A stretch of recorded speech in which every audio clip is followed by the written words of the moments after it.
好，这也太尴尬了吧？哎，刚刚讲的，最近两边又打架起来了。对，打架了以后，哎，你是2-1的优势，对，300个中国的军人，150个印度军人，两边蹦蹦蹦打来打去以后，哎，中国有100个人受伤，12个被抓去当俘虏了。而且最近对中国来说真的是内外交迫啊。里面来说的话，中国现在疫情在大爆发，在外交上面来说，习近平去这个中东踢到了一个大铁板，现在他赶快派胡春华去伊朗跟大家道歉，派胡春华去了。你要想说好了，内忧外患那就算了，但是那中国可能更挂不住面子是，怎么你连打架都打输人家呢？羞怕输啊！是在什么地方？在中印的这个有争议的这个边界，在这个塔旺地区，塔旺地区其实它在中国、印度跟不丹的这个边际，就是这没想到他们根据媒体的报道，中国派了300个人，印度150个人，你2-1哦，而且中国还拿了有狼牙棒，上面有铁钉的、哦，狼牙棒都出来了。印度可能很多是徒手，甚至拿木棍哦，就两边打起来。宝姐，你觉得谁会赢？照理说是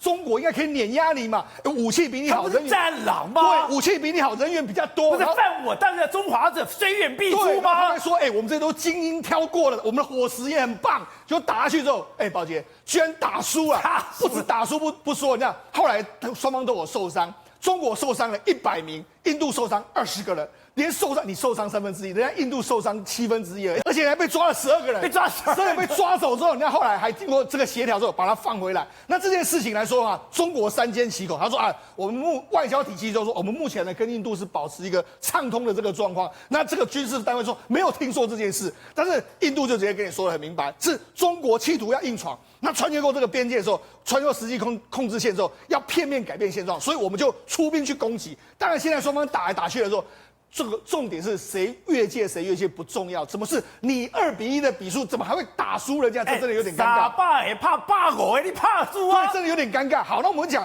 事实上目前为止来说，中国跟印度的关系似乎是有一点又生变哦。那为什么又生变？宝九跟他讲，事实上习近平已经错失了跟印度好好坐下来谈的机会。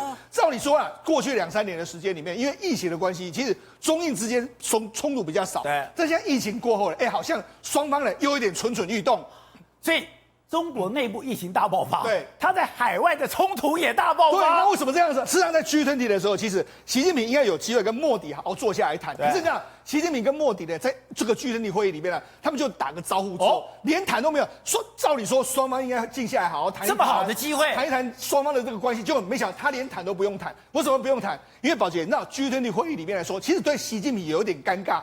照理说，回违了2-3年之后，我再度出去G20的时候，我应该是一方之霸啊，就没想到他感觉到说他完全被孤立，被孤立了。我知道，在这个所谓晚宴的场合里面来说，你可以注意到，大家都完全在一起讲话的时候，其实习近平在旁边，而且习近平说大家3-2聚在一起，对，他被孤立了。对，而且那他这个画面对他最不利是这样，他居然在 G20 里面来羞辱了这个杜鲁道的照片，就被他传了出去，所以你就知道，事实上对习近平来说，2-3年的这个沉潜之后，反正外交就一开始出去就滑铁卢的一个状况。好，是的，我们今天谈的就是在伊朗的报纸里面头版头居然讲台独是一个合法的权利，对，就心想，哎，怎么伊朗突然弄了这个？搞了半天是习近平跑到了沙烏地阿拉伯，针对3个有争议的小岛，你居然讲，哎，这个是可以协商，是可以谈的，完全触怒了伊朗。伊朗也说那是伊朗不可分割的一部分。对，可是你特别强调一个重点。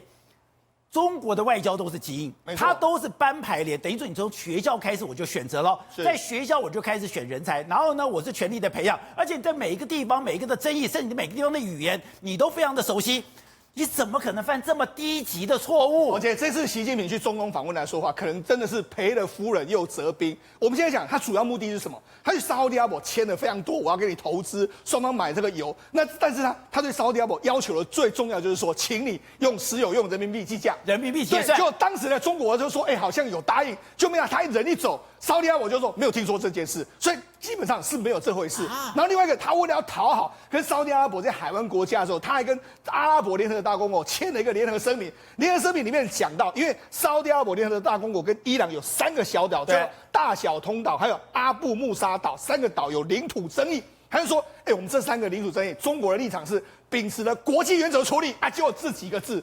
就让整个伊朗完全大炸锅了，大炸锅，媒体炸锅，人民现在也开始大炸锅，炸锅到你看他们就不惜把台独是合法权利当成是头版这样报道，你就知道他们到底有多气。而且刚刚讲到伊朗的外交部还特别把中国大使给召见来，表达强烈不满。马上就是中国驻伊朗大使常晃马上就被找进去。浙江外交部发言人还说，这些岛屿是伊朗领土不可分割还有永远的一部分。这不是跟中国讲的都一样吗？所以呢，你踩到人家地雷，踩到地雷之后就怎么办？现在胡春华，他不但要卸任，他好忙，他这里马上就会飞到伊朗去了。